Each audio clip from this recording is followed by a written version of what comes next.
देश में संचार क्रांति और पंचायती राज के जनक पूर्व प्रधानमंत्री स्वर्गीय राजीव गांधी की पुण्यतिथि पर शहर कांग्रेस कमेटी के सदस्यों ने नौदरा ब्रिज स्थित प्रतिमा स्थल पर श्रद्धांजलि अर्पित कर राजीव गांधी के कार्यों को याद किया।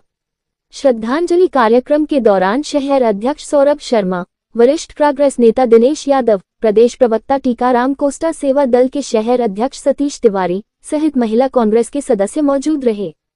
कांग्रेस जनों का कहना है कि राजीव गांधी ने अपने प्रधानमंत्री कार्यकाल के दौरान देश में संचार क्रांति लाकर देश के युवाओं को रोजगार के अवसर प्रदान किए थे। वहीं त्रिस्तरीय पंचायती राज के माध्यम से ग्रामीण क्षेत्र के विकास को लेकर सरपंच, पंचायत अध्यक्ष सहित जिला पंचायत अध्यक्ष की चुनाव प्रक्रिया शुरू कराई गई थी।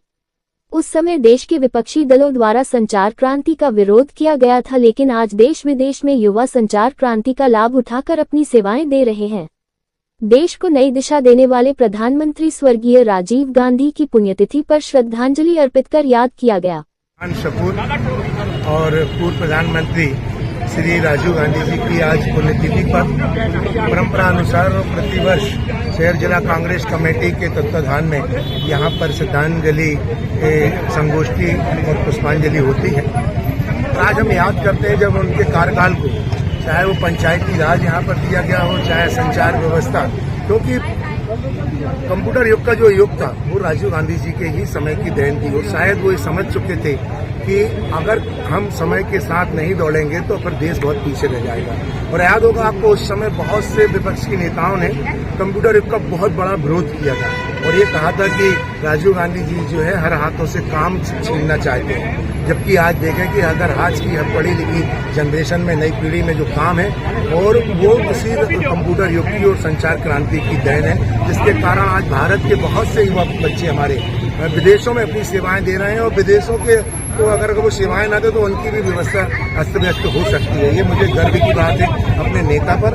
वर्तमान परिस्थितियों में ये जरूर कहना चाहूंगा कि जिस तरह ये देश चल रहा है, हमारी जो शक्तियां हैं, कहीं सेना का अपमान किया जा रहा है किसी नेता के द्वारा, और उसके बाद अगर हाई कोर्ट, सुप्रीम कोर्ट जैसे कोई संज्ञान लिया जाता है, उसके बाद सरकार मौन बैठी है। इसका मतलब ये है कि अब ये सरकार जो है प्रजातांत्रिक नहीं है, बल्कि ये हठधर्मिता की मनमानी और हिटलरशाही जैसा लोग कहते आए हैं, वो सरकार चल रही है। कभी हिटलरशाही सरकार को तो हम लोगों ने नहीं देखा है, पर वर्तमान में हम उस विचारधारा को महसूस कर सकते हैं। अगर ऐसी स्थितियां रही तो ये देश गलत रास्ते पर जा रहा है, अराजकता की ओर जा रहा है। मेरा आपके माध्यम से सारे देशवासियों से आग्रह है कि आइए और ऐसी परिस्थितियों में मुखर होकर अपनी बात को कीजिए और देश को बचाने की कोशिश कीजिए, विचारधारा से लड़ने की कोशिश कीजिए। जय हिंद। मैं राजीव जी के चरणों में नमन करता हूँ। देश के पूर्व प्रधानमंत्री स्वर्गीय राजीव गांधी की पुण्यतिथि के ऊपर शहर कांग्रेस द्वारा आज श्रद्धांजलि कार्यक्रम रखा गया। संगोष्ठी में अनेक लोगों ने अपने विचार व्यक्त किए। देश के पूर्व प्रधानमंत्री राजीव गांधी ने 18 वर्ष के युवाओं को मत का अधिकार दिया था, पंचायती राज की स्थापना की थी। जो महात्मा गांधी के विचार थे उनको लागू करने में राजीव गांधी ने पहल की थी, पंचायती राज की स्थापना की। इसी तरह से आज संचार क्रांति में जो देश उत्तरोत्तर तरक्की कर रहा है वो राजीव गांधी को कभी नहीं भुलाया जा सकता। आज हमारे यहाँ के युवा विदेशों में भी योगदान दे रहे हैं। इसी तरह से आज हमारे पूर्व प्रधानमंत्री राजीव गांधी ने युवाओं को 18 साल का मत का अधिकार दिया।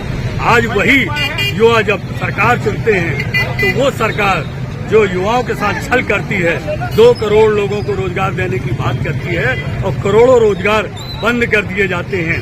आज देश अराजकता की ओर बढ़ रहा है। जिस तरह से सत्ता सरकार में बैठे मंत्री, पूर्व मंत्री सेना का अपमान करते हैं, सुप्रीम कोर्ट, हाई कोर्ट उस पर संज्ञान लेता है और राष्ट्रवाद की बात करने वाली भारतीय जनता पार्टी और आरएसएस उस पर कोई प्रतिबंध नहीं लगाती, न ऐसे नेताओं को बर्खास्त किया जाता है। हम उसकी निंदा करते हैं और आम नागरिकों से अपील करते हैं कि आज देश की आपको सख्त जरूरत है।